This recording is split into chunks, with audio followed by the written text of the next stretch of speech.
Even এই এবছরেই আমি কাটামারিতেই কদিন আগে লাস্ট মাসে জুন মাসে 16 কিংবা 17 হবে বাঘ ধরা হলো এবং ছাড়লাম।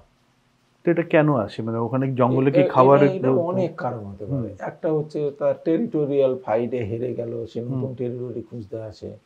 ধরুন একটা নতুন ইয়াং মানে মেল টাইগার, তার টেরিটরি নেই, সে তার জন্য খুঁজতে আসে।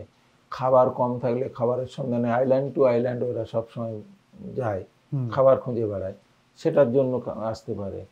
আবার অনেক সময় মানে মা বাচ্চা দেওয়ার জন্য নিরাপদ জায়গা খোঁজে। আচ্ছা। আবার একটা কখনো কখনো হয় কি, মানে ভুল করে ওপারে জঙ্গল এপারেও জঙ্গল, ওটা জঙ্গল ভেবে চলে আসে।